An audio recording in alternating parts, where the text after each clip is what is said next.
प्रहार तो हमें करना चाहिए महंगाई के ऊपर, प्रहार हमें करना चाहिए ऐसी हिंसा करने वाले लोगों के ऊपर, ऐसी हिंसक वारदातों को जो पोषित करती है उस सोच के ऊपर प्रहार करना चाहिए। और हमें प्रहार करना चाहिए ऐसे लोगों जो देश को तोड़ना चाहते हैं। और हम लोग हर कीमत चुकाने को तैयार हैं समाज और देश को एक रखने के लिए।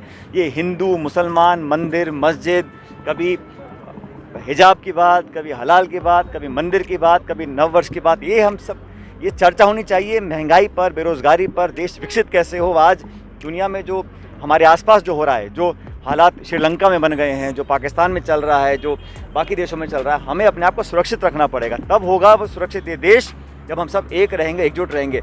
चुनाव आते हैं, राजनीति हो, चुनाव लड़े जाएं मुद्दों के आधार पर, लेकिन धर्म जाति के ऊपर लोगों को प्रेरित करना, लोगों के अंदर खाई पैदा कर देना, वो किसी भी व्यक्ति को शोभा नहीं देता। मुझे लग रहा है कि हम सब लोगों को आगे बढ़ना चाहिए। राजस्थान में अमन चैन शांति पहले भी थी, आगे भी रहेगी, लेकिन कोई अगर इस पर राजनीति करना चाहता है तो वो भी मैं समझता हूँ गलत है, ऐसा नहीं करना चाहिए। पार्टी की मेंबरशिप चल रही है 15 अप्रैल तक, फिर ब्लॉक, जिला, प्रदेश, राष्ट्रीय स्तर पर चुनाव होंगे, नियुक्तियां होंगी और जहां जो पोस्ट खाली उसको भरी जाएगी। जैसे मैंने कल भी कहा था, हमारे प्रदेश अध्यक्ष दौरा कर रहे हैं, अलग अलग जिलों में जा रहे हैं, लोगों को प्रेरित कर रहे हैं, ट्रेनिंग कैंप्स लग रहे हैं, मेंबरशिप हमारी हो रही है। अभी हमारे पास हफ्ता भर का समय और है और मेंबर्स बनाएंगे। संगठन का ढांचा पूरा तैयार है और आने वाले सब चुनौतियों का सामना करने के लिए हमारे सब लोग तैयार हैं।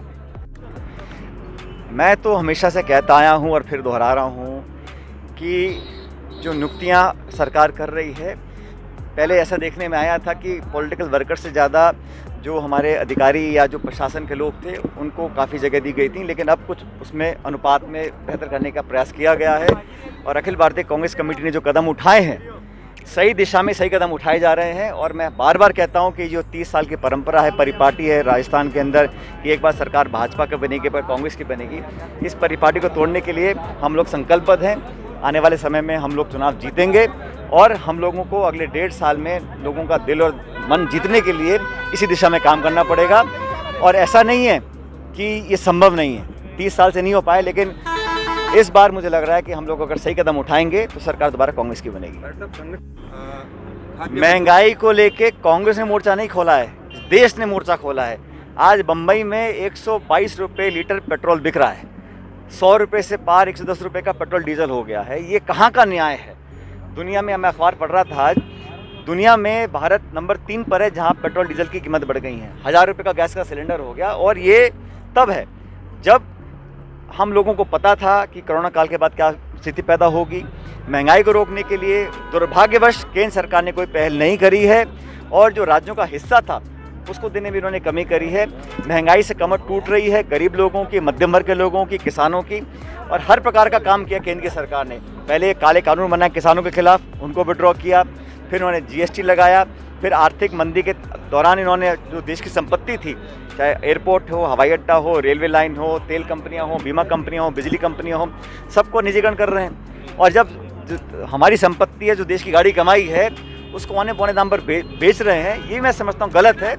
आर्थिक दृष्टिकोण से केंद्र की सरकार बिल्कुल फेल हो चुकी है, महंगाई को रोकने का नाम ही नहीं लेती। मुझे बड़ा खेद है कि संसद का सत्र खत्म हो गया, किसी भाजपा के सेंट्रल नेता ने ये नहीं कहा कि हम महंगाई के खिलाफ काम करेंगे, महंगाई को कम करेंगे। उन्हें परवाह ही नहीं है।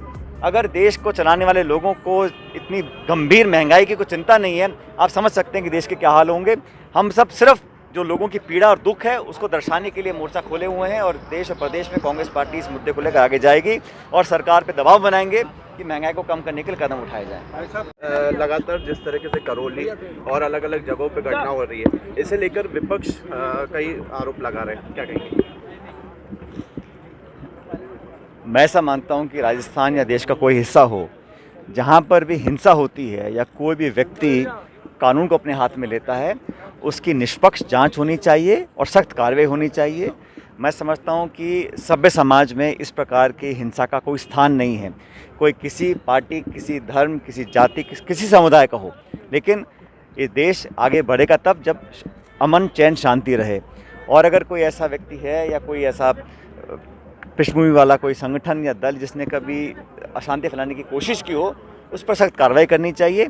मुझे पूरी उम्मीद है कि पुलिस अपना काम करेगी और इस हिंसा को, इस वारदात को अंजाम देने वाले जो लोग हैं उन पर सख्त कार्रवाई हो, चाहे वो किसी भी पृष्ठभूमि के हों, कहीं के भी हों।